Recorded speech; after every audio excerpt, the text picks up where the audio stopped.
stark contrast in how teaching point for us too is but ladies, I need you guys to understand something. This is very important. How men actually are. It goes back to all of you guys that said 10. Here's the problem. This is kind of like a piece of wisdom.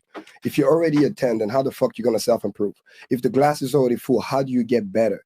What you guys fail to understand is being honest and direct is the better way, because men are designed and built to be able to take it, although it hurts, because I've taken it too, and then they go work on that feedback to get better. You're trying to be nice. You lying actually makes things even more confusing, because you're not saying the truth, and then the person is not able to adapt or change because he hasn't heard that truth, right? That's why kids need the father figure after a certain point, right? When they get to like 12, 13 and up, because they need to hear that discipline. So you not being honest actually add to the problem, because you gotta be straight up. Because you genuinely, if you genuinely want the person to be better, and I've coached a lot of people like that. But when I talk about financial freedom, I say this all the time. You can be direct, but you don't have to be rude. That's the key. That's the part where you guys are missing. You're being indirect right now, and indirectly you're being rude because you're not giving good advice. Well, women can't be direct with each other, bro, because it's always going to be, and this is why girls aren't even honest with each other. Like, let's be honest, you guys have probably been in a situation where you're going to go to the club, right, and a girl comes out, she's been eating a few extra Twinkies, she had been gaining a little bit of weight. You're not going to tell her, bitch, you look terrible in that dress. If anything, you might tell her, hey, I got a dress that might fit you better. You know what I'm saying, or whatever. Or you might allude and be like, hey, like, I think you would look better wearing this or whatever. You're not going to tell her, you look like shit. Whereas, like, with men, if Fresh was gaining some weight and he came out in a white shirt, I'm like, bruh, you fat as fuck. Fat as hell, bro. And we'll make jokes about it. But that's the difference between men and women, is that men can be direct and tell them, yo, you need to lose weight. You look like shit. Yeah. Whereas with women, y'all can't do that. You got to find a creative way to say it so you don't hurt her feelings. And unfortunately for men, that doesn't work, because, like I told y'all before, men have to hear the truth. Yep. Women can't. Like, y'all can lie to each other. That's why do you think Dr. Phil and Oprah and all these motherfuckers been in business so long? Because they continuously lie to women and tell them, it's okay, you're fine the way that you are, you don't need to self-improve, whatever. And then what happens? We have the highest divorce rates we've ever had. We've had more single women than ever before. It made history. There's more 30-year-old women, right, that don't have children, that are single, than ever before. Never before in history has this happened, and we have the lowest birth rates.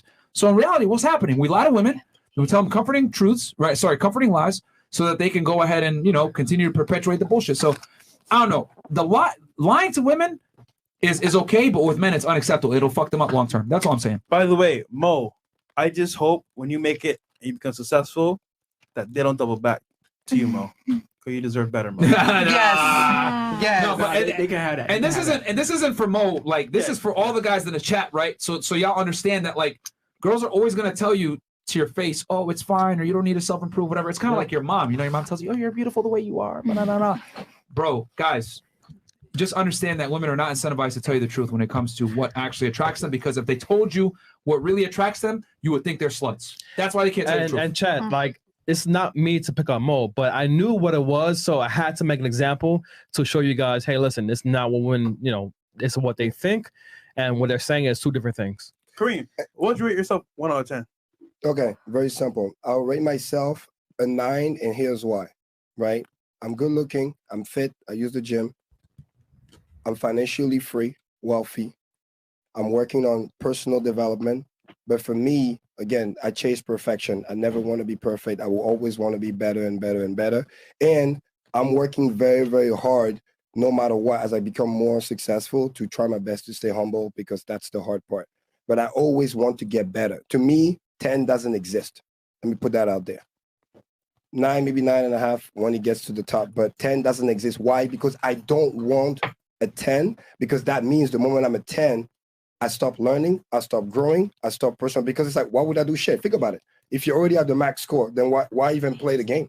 You beat the game, right? So I always believe that there is an improvement, even if it's incremental growth.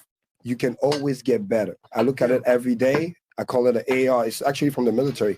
After action review. Every day you're getting better, you're getting worse. Yo, why are niggas in the chat saying this nigga's a different scorer, bro? Y'all niggas are weird, bro. How you gonna judge him? Bro, y'all niggas are weird, bro. All right, so we're gonna turn it over to the ladies. Yeah.